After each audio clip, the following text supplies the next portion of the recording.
أبو خليل، ما رأيك؟ أولا لدي الكثير مما أقوله. أود قبل أن أجيب على هذا السؤال والنقاش المهم ردا على ما قاله خالد صفوري. يجب أن نبتعد عن موضوع تسليط الأضواء على الدور اليهودي من ناحية دعم إسرائيل وذم العرب والمسلمين في هذه البلاد. ولا أقول هذا الكلام بسبب حساسيتي ضد أي عداء لليهود كيهود طبعا، بل لأن هناك من الضروري على الشعب العربي والإسلامي أن يفهم أن الصهيونية المتزمتة ومحاربة مصالح العرب والمسلمين ومناصرة جرائم حرب إسرائيل في هذه البلاد تجري من قبل يهود وغير يهود، من قبل مسيحيين. الصهيونية المسيحية لديها دور هائل في بث وضخ الكراهية ضد العرب والمسلمين في هذه البلاد وحول العالم. يعني هذه من ناحية. من ناحية ثانية حول ما قاله الأخ علي، أود أن أقول أن الموضوع ليس فقط بسبب الشرذمة، وإنما يتعلق أيضا أنه يعني نستطيع أن نقول وأن نبكي ونناشد العرب والمسلمين، وأنا لا أقول هذا الكلام، أنه علينا أن ننخرط في العملية السياسية وعلينا أن ننتخب. يا عمي يا صاحي، ليس هذا بالأمر السهل. أولا هناك ممن ساهم بنشاط بالمال وبالقدمين في حملة بوش الانتخابية الأولى وانتهى به الأمر في السجن، زج بهم في السجن. يعني هذا مثال. ثانيا عفوا أستاذ أبو خليل، لو سمحت لي قبل أن تواصل في هذه النقطة على ذكر مسألة المال، يعني كل المعطيات المتوفرة في هذا الصدد تشير إلى أن اليهود من أنصار اليهود الأمريكيين من أنصار إسرائيل مساهماتهم المالية في الحملات الانتخابية تصل أحيانا 40-50 مليون دولار. مساهمات العرب والمسلمين تعد أحيانا ببضعة آلاف دولار. لا جدال في ذلك. بل عبد الرحيم، أنت تعرف أمريكا جيدا وتعرف أن هناك بعض التبرعات المالية التي تصل إلى مرشحين ومرشحات وترد إليهم لأنها تعتبر مال ملوث. حصل ذلك في حملة هيلاري كلينتون الانتخابية في ولاية نيويورك، وحدثت في أكثر من ولاية. دعني أقول ما يلي حول هذا النقاش. هذا الكتاب في توقيته ليس بريئا وليس جديدا. هناك سياق تاريخي معاصر لمحاولة من اللوبي الصهيوني بأن يخفف من هذا الدور الهائل لهذا اللوبي عبر الزعم بأن هناك لوبي عربي. هذا جانب. يعني هناك كتاب في الثمانينات صدر لدعاء صهيوني معروف باسم ستيفن أميرسون، والكتاب باسم البيت الأمريكي لآل سعود، وهو يعني يتضمن بعض المزاعم القريبة من مزاعم هذا الكتاب. وما قاله خالد صحيح، أنه هذا الرجل معروف لدينا نحن الذين نتابع يعني الدعاية الصهيونية في هذه البلاد، وهو يعني شريك فيها. وكما قلت يعني بدأ عمله الكتابي في النشرة الصهيونية للوبي الصهيوني نفسه. يعني هو ليس في موضع الموضوعية والحياد في هذا السياق. ولكن بسرعة لو سمحت بروفيسور أبو خليل، بسرعة لو سمحت. كلمة أخيرة، أنه أنا يجب أن نخضع كلمة اللوبي العربي لنقاش ولتمحيص، لأن هناك بعض النصابين في هذه البلاد ممن يذهبون إلى البلاد العربية ويجمعون الأموال ويقولون لهم أنتم لو دفعتم كذا وكذا نستطيع أن نغير رأي العام الأمريكي من وجهة إلى أخرى. يجب أن نفرق بين هل نعني باللوبي العربي بعض المنظمات التي ترتهن بيد الأنظمة النفطية التي تريد أن تبيع السلاح وتبيض صفيحتها مع أمريكا؟ إذا كان هذا هو التعريف، أجل هناك لوبي مرتبط بشركات النفط والتسلح في أمريكا. طيب. أما إذا كان تعريف اللوبي بأنه المعبر عن مصالح الشعب العربي والإسلامي في هذه البلاد، فليس هناك من لوبي، لأن الأنظمة العربية قبل أن تكون أمريكا لن تسمح بذلك. تستطيع أن تنشئ منظمة للمدافع عن جرائم إسرائيل، وأنت لو دافعت عن حق العرب في الدفاع عن نفسهم فأنت يعني تتهم بالإرهاب. هذا هو الواقع الأمريكي. خالد، تعليقا على هذه النقطة وبالإضافة إلى أي تعليق آخر تريد أن تقدمه، مسألة التشرذم والدعم للقضايا العربية. إذا كانت الدول العربية في العالم العربي يأخذ عليها الرأي العام أنها سامحت وتسامحت في العديد من قضاياها المصيرية، قضية فلسطين، معروف أن بطبيعة الحال هناك ارتباط عضوي بين الجاليات في المهجر ودولها. لماذا إذا كانت الدول العربية متشرذمة نفاجأ أو نعرب عن استغرابنا بأن المسلمين والعرب في الولايات المتحدة مشرذمين وليس لديهم نفوذ كما يقول أسعد أبو خليل؟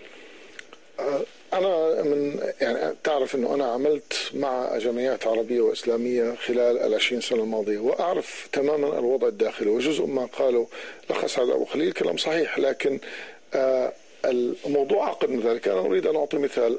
اللابي الرئيسي للعرب الأمريكيين كان موجود، تم تأسيسه سنة 1972 في مكتب الشيخ سالم المرحوم الشيخ سالم الصباح الذي كان سفير الكويت في واشنطن. تم تأسيس الانتربلاي في مكتبه، ولا أعتقد أنه الغرض في ذلك الوقت كان من أجل أن يمارس لابي لصالح الكويت. الكويت لم يكن لها مصلحة معينة، لكن أعتقد أن الكويت في ذلك الوقت كانت سباقة في موضوع فلسطين، وكان غرض هذا اللابي وموجود يعني بعض مؤسسينه موجودين الآن، يعني جورج حشمة أحدهم، وتكلم لي على موضوع التأسيس كان منصب على موضوع فلسطين. وبعده في سنة أو سنتين جاء ياسر عرفات وتكلم في الأمم المتحدة ومارس دعم في، لكن اللابي مارس دعم في مرحلة لاحقة ووصلته أموال ودعم من شركة بوينغ والمملكة العربية السعودية في بداية الثمانينات من أجل دعم تمرير مشروع الإيواكس. وبالتالي مثل يعني لا زال موضوع القضية الواحدة بالنسبة لللابي الصهيوني وموضوع إسرائيل، اللابي العربي متشرذم نتيجة تشرذم، ونتيجة كذلك أن الجالية داخل الولايات المتحدة ليست متفقة.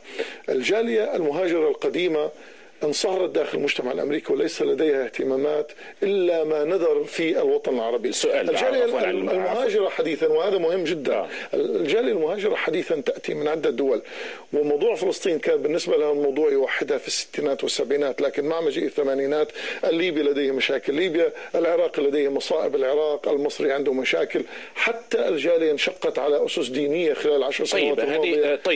طيب أعتقد أن العديد من العرب والمسلمين في الولايات المتحدة يتفقون على هذا الجانب، إنما سؤال عطفا على ذلك، هل تشرذم العرب علما بأنه لا يثير كثير من الاستغراب لأن الأصول مشرذمة في العالم العربي، إنما هل التشرذم مرده إلى أن هناك أجيال لا تزال غير متأقلمة مع المجتمع الأمريكي، أم أن هناك نقص في العبقرية السياسية للعرب والمسلمين في هذه البلاد التي تتطلب كما رأينا في مسألة مسجد قرطبة كثير من التفكير الاستراتيجي الذي لا يبدو أنه متوفر لهذه الجاليات حتى الآن؟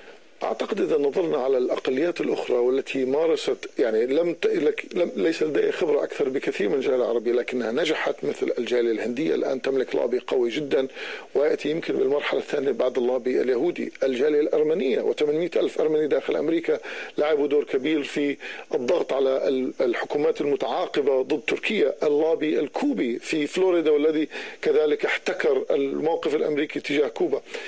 لكن كل هذه الجاليات ما يميزها أنه لم يكن ضدها جالية بحجم الهائل للمارد المتمثل بالنفوذ الجمعيات المؤيدة لإسرائيل، سواء مثل ما قال الدكتور أبو خليل اليمين المسيحي أو الجمعيات الصهيونية داخل أمريكا.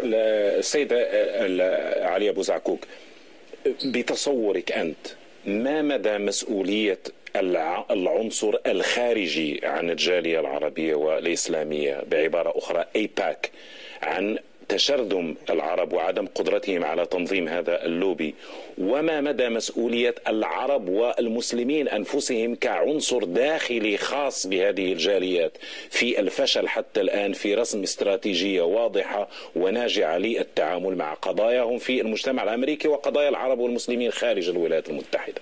لعلي أولا أقول أنا بدل التشرذم أقول التنوع، لأن حقيقة المسلمين هنا في أمريكا والعرب أتوا من كل أنحاء العالم، فالتنوع موجود، ويحتاجوا في فترة إلى أن ينصهروا جميعا لتكون لديهم نوع من المشاركة الفعالة في الوطن الجديد لهم. الجيل الأول ما زالت لديه كثير من مشاكل التي نسميها التخلف الثقافي معه.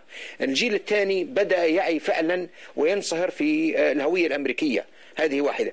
أنا لا أضع المشكل القائم عند الطرف المخاصم لنا، رغم أن لديهم مصلحة كبرى في إيجاد هذا النوع من عدم التوحد وعدم وجود الفعالية، لأني دائما أقول نعيب زماننا والعيب فينا، فالفعالية يجب أن تكون من عندنا نحن، لكن يجب أيضا أن ننظم الجالية العربية والمسلمة، لأنها جالية حديثة التكون وحديثة النشأة، وهي الآن تتعامل مع مجتمع فيه حرية كاملة وفيه إمكانيات رهيبة للدخول في هذا المجتمع. أقول لك تجارب بسيطة جدا. عندما أسسنا المجلس الإسلامي الأمريكي في التسعينات قام بعدد كبير جدا من الإنجازات اللي تعتبر الآن شيء طبيعي في الحياة الأمريكية. هذا الإنجازات، ما هي هذه الإنجازات يا أخ علي؟ والله عنها.